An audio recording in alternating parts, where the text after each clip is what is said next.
Hey, what is going on, guys? It's your boy K-Cross here, back with another video today, and in today's video I'm going to be reacting to a Jubilee video because, Call of Duty had an update today, and I wanted to do something a little bit different. I felt like this was a very cool concept idea. I stole it off of like 3 different YouTubers now, so welcome to the game. This is how YouTube works. If you don't steal other people's content, then you're not going to make it.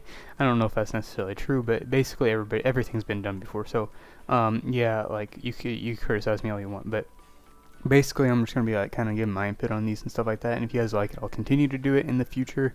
I kind of want to do it like maybe once a week or something like that, make like a small series out of it, something like that, just because I like to have opinionated discussions on things like this, and I like to hear people's thoughts on it. It's kind of hard whenever you're talking to like a screen that has like no feedback, you know what I mean, like no other opinions. So if I just talk while playing Call of Duty, it's like my opinion's the only one, and I'm not having clashing opinions, or I'm not having things to consider and stuff like that, if you understand what I mean. So hopefully you guys enjoy it.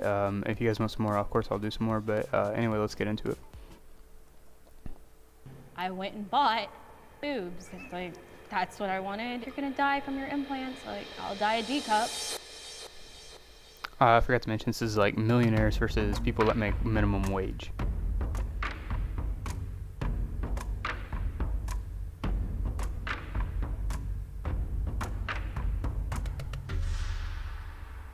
Hi, my name is Tim. I'm a community organizer here in LA. I work on environmental justice, social justice, housing justice, and incarceral state issues. My name is Christiana Hurt. I'm the owner of the 7-figure brand Wealthy College Kid, and I'm 24 years old.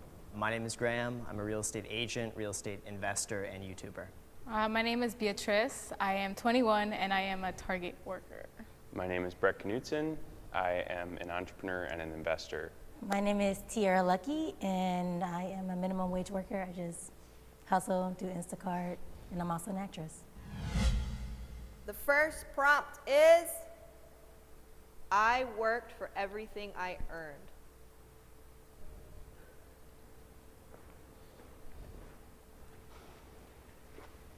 So I grew up with 2 parents that were basically paycheck to paycheck, and none of them had any extra money. It was by seeing my parents struggle like that that I really realized the value of money. So I basically poured everything I had into my work. There were years, I would say 4 years, that I didn't have any friends. From 18 to 22, it was just me. And I was working from probably 8 a.m. until midnight, working as a real estate agent. I completely agree. I think that what a lot of people discount is all the sacrifices that are made. I didn't go to parties. I don't really honestly have like a ton of friends. And it's not like a sacrifice where I was like, I'm gonna have no friends, but you can only balance so many plates or you drop everything. And the plate that I chose to give up was a social life.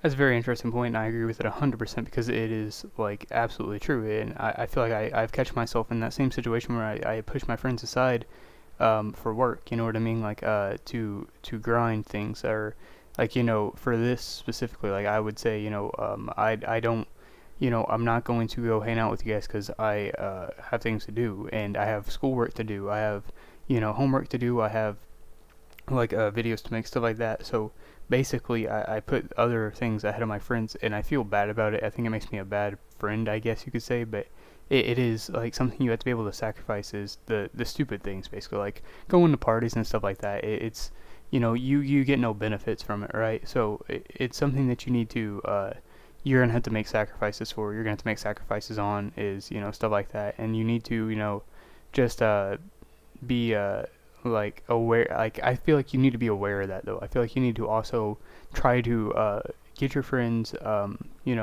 give your friends some time every once in a while, maybe like once a week, hang out with your friends. But besides that, like, I feel like not everybody can relate, but I feel like most people can relate in saying that, they have to push something to the side in order to work for something that they have, and that's a problem that a lot of people face. That's where a lot of people get dropped off, is the fact that, they have to lose their friends, and a lot of their friends, because their friends are bad examples for them, and bad influences, so they have to drop them. And I feel like a lot of people just fail to drop their friends, and that's a big problem. And I mean, it's kind of a harsh thing to say, and it's not 100% true 100% of the time, but it is, something that I feel like is very relatable and true in certain ways, and a lot of times, is that, your friends are, not all your friends are going to be positive reinforcement friends that, are willing to accept that you are going to do something for yourself and not hang out with them, right?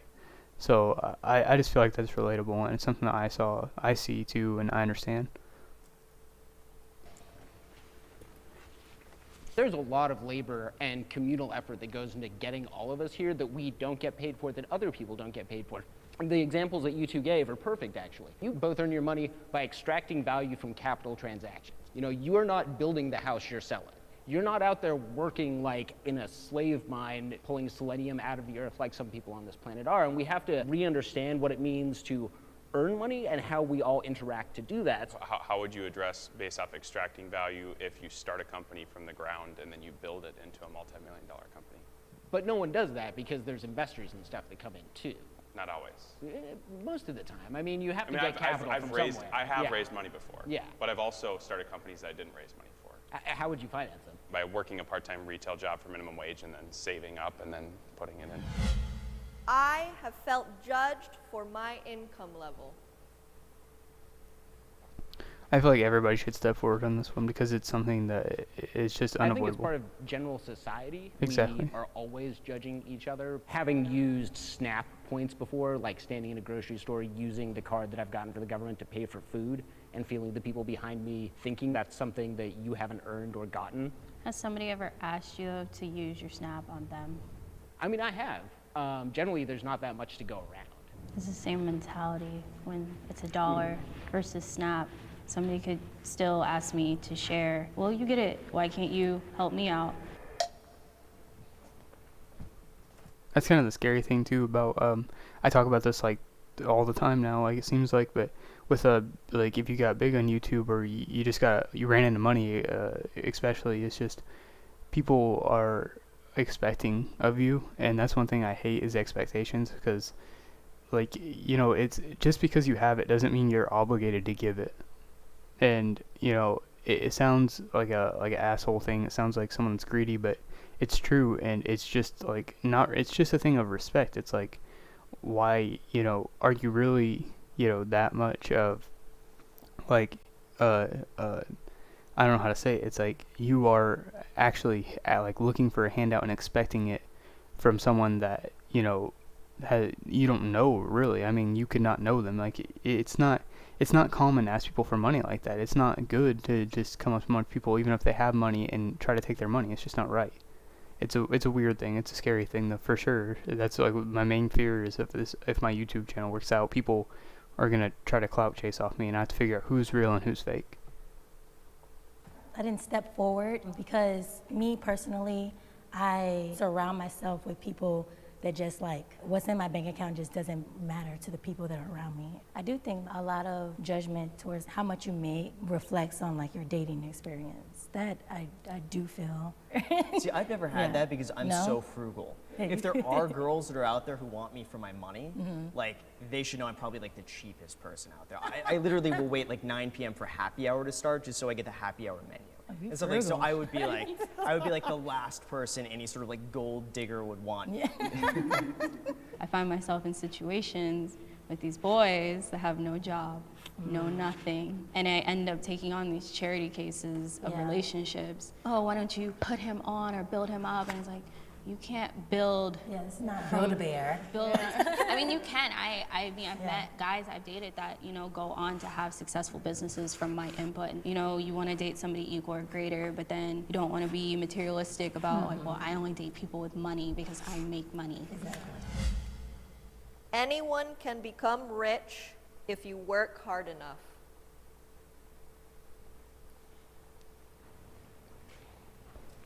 So I just think that anyone could become rich if they actually like believed in themselves and took the risk to actually believe in themselves, that there is some success at the end of the line of that. I feel like a lot of it comes down to mindset first and really having the belief that you can do that. I know for me, one of my biggest concerns was I didn't have any skills whatsoever and I didn't get into college. I have like a 2.0 GPA in high school. Like it was terrible. I had such bad grades. But I had a 1.7 GPA, but I mean, I don't want to brag or anything. Really turned that into a positive, and I really believe this actually happened for a reason, because now I could pursue something else, which was real estate, because that didn't require a college degree. And looking back now, that was the best thing that had ever happened. That's like a really sticky situation with anyone can become like rich, and because I don't think that's completely true. A lot of people can if they have like connections and stuff, you know. But I feel like sometimes people like they work 2 jobs, or sometimes they have other things going on. They have to pay their needs first. They don't always have like money for that, you know. Because like my dad, he's like a landscape worker. He has tried making his own company, and it doesn't always like work out. He has tried hard. It doesn't work. That's why I think it's like you have to have connects, you know. That's why. Do you mind if I interject? Yeah. In terms of building connections, I didn't have any connections either when it comes to working in real estate. And what I did to make the connections is I went to open houses every single Sunday for months. And I probably met at least 50 or 60 real estate agents. And it was through that I met one agent who was really gracious enough to say, if you want to come work underneath me, I'm happy to do that. And it was really that connection, which like you mentioned, connection, that I met that person through just really kind of putting myself out there to meet people. There's a lot of institutional and systemic barriers that we aren't really talking about. If you walk into like a Beverly Hills $5 million house not speaking English, they're probably not going to give you the like hookup. We don't tend to move within circles where those connections cross economic and socioeconomic lines. But even beyond that, I want to say like you took a big risk. And your risk paid off. But what if your risk hadn't paid off? And that's for a lot of people who do try and start their own businesses, try and start their own YouTube channel. That risk doesn't pay off, and there's no real safety net there. So we're not really getting an adequate side of people who have like taken that entrepreneurial risk and not been able to take it again. I'm almost worried it becomes a self-fulfilling prophecy, though. If you go in it fearing, oh, what am I going to fail, and that becomes your main focus, I think more people are less likely to take risks actually needed to succeed because they're more focused on not failing, if that makes sense. Yeah. I think your beliefs create the level of action you take, and the level of action you take determines your results, and it is cyclical. I believe that, there's 2 sides to it, and I think that both sides are right. I think anybody can be rich, but at the same time, not everybody can be rich, right? Like, anybody can be rich in the fact that I think if you live a long life and you have, you get out of a neighborhood that's maybe bad or something like that, or just live long enough and keep out of trouble long enough to have opportunities, like stay out of jail, stay out of prison, and you live a long life. I feel like there's at least one opportunity that has presented itself that could have got you rich, you know what I mean? But at the same time, I think there are certain communities where things are different, where people that are awarded with the highest honors are not rich, and they are something else, and that is what other people want to pursue, right? So like maybe like a kid in Compton's not going to get the same opportunities to become rich because he thinks that life is about his gang, right? Say he's in a gang, he thinks that his main purpose is to protect his gang's name, right?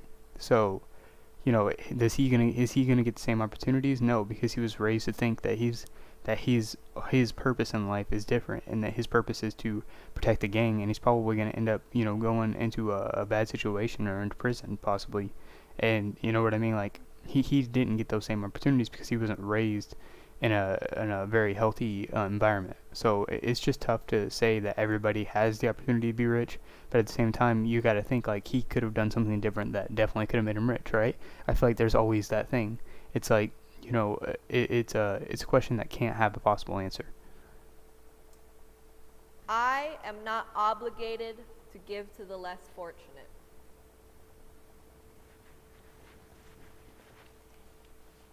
So the reason I stood up on this one is one of the missions in my organizing is getting away from this kind of notion that we have that charity or philanthropy is the way in which we solve social problems. At the same time, like, I still give people money when I have extra change in my pocket, so I don't want to seem like I'm totally opposed to it. I agree with that. I've given people money and not gotten it back. I've given people money and they've wasted it on drugs. Why did I even give you the money to begin with if you weren't going to use it to better yourself? Is it my job to make sure that you're not going hungry?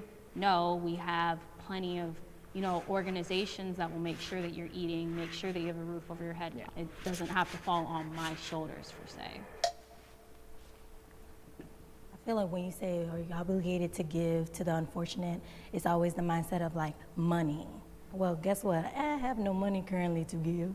But I have like my morality, I have my goodness about me. I'm just trying to build a community, especially when you have a group of people that is creative and supportive, you build faster than just by yourself. I don't always donate with money. Sometimes I'll go and I'll fill bags of food for kids that are starving, you know what I mean? So it doesn't always have to be money. Like, I don't think it's our responsibility to give money based off of what we think the person's gonna do with it. Like, that's on them if they choose to use it wrongly. It's our responsibility just to be generous.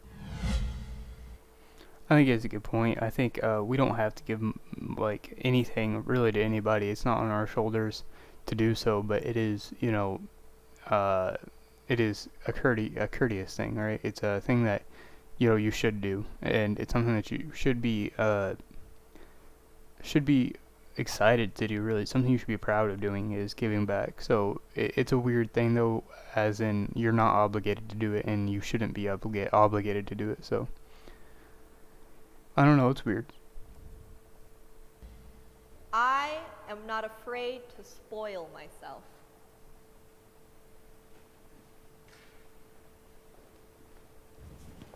I personally do spoil myself. I work hard to be able to go into a store and get something for myself. I bought a $4,000 hairless cat that I had genetically made. And when I was in high school, when I started making money, I went and got that cat. You know, when you're in middle school and everybody's hitting puberty and getting taller and boobs, and I didn't get any boobs. What did I do when I started making money? I went and bought boobs. It's like, that's what I wanted. And you know, there's the controversy of like, you're gonna die from your implants. Like, I'll die a D cup and have no problem with it. So I rarely ever treat myself. I basically keep my spending at the same as when I was like, 19 or 21. No matter how much money I make, I spend the exact same amount. For instance, this sounds crazy, but when I was like 17, I wanted a Lamborghini. And there was nothing I wanted more. I want to be that guy, 18 years old and pull up with a Lambo. Like, that was my dream. But when I actually got the money to go and buy the car, all of a sudden I realized, like, wait a second, that's stupid. I'm not going to get the car. I'm going to invest it in real estate instead. But then I'm going to wait, and then I'm going to get the Lamborghini. And then you save up even more, and then you realize, wait, the Lambo is still stupid. Let me go and, invest it. And even now, like, the chase and ambition of getting something is way more fun and enjoyable than actually getting that thing. I don't really spoil myself because I always buy my needs first. I usually wait till like my next check to see if I have extra money, and if I do, then I spoil myself. But if I don't, then I don't. I think it's interesting also that almost all of us have associated spoiling ourselves with spending money, and at the same time said spending that money is very unfulfilling. It's weird because even myself, like, I really just like having an F-off day and I just hang out and don't do anything and have any responsibilities, but I don't think about it as spoiling myself, even though that's my favorite time to spend. I wish I had more money.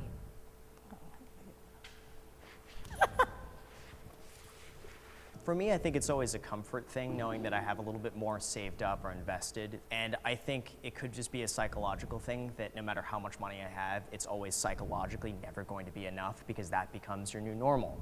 So I think you're always chasing that. See, I want more money so that I can pay off like my debt and travel. And like help some family members, and that's it. That's why I want money. I mean, I don't want to be like, oh, give me money, but like, I just want it for my needs, or just for like a car because I need a car, or just stuff my family needs, stuff my friends need. I think for me, if I'm honest with myself, it's getting further away from how broke I was, because I'm scared of that ever happening again. There's no end because of that. So, of course, everyone could always use more money. Like, I've met billionaires who could definitely say that they would want more money, but more, I want to see a society in which the money that we have doesn't determine all of our possibilities. Because it seems like when we talk about solving problems, it comes back to money. My utopian vision is like a society where money really doesn't matter because we don't really need it to figure out value, but it makes a good translation for the time being. Well, that's an interesting way of looking at it. I have to agree with him there. Like, I just never really thought of it like that, I guess. But, we always try to solve things with money whenever not everything is a money issue.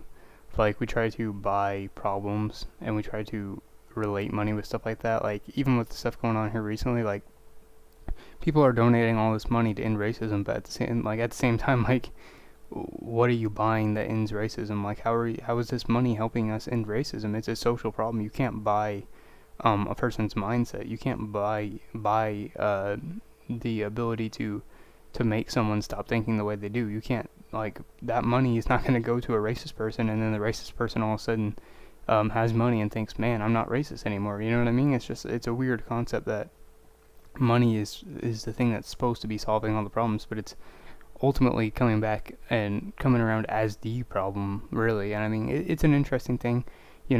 There's a lot of ways people look at it. Someone that doesn't have money always thinks, I don't really need that much money. I don't really need that much money. Like, once you get in the 100 millions, you don't need anything more, and I'd be comfortable. I'd probably stop, asking for money and trying to make more money at that point. But then, the people that are there keep trying to make money, and, you have to realize that there's a reason they're doing that, because, they were probably like you once, and they probably thought the same thing.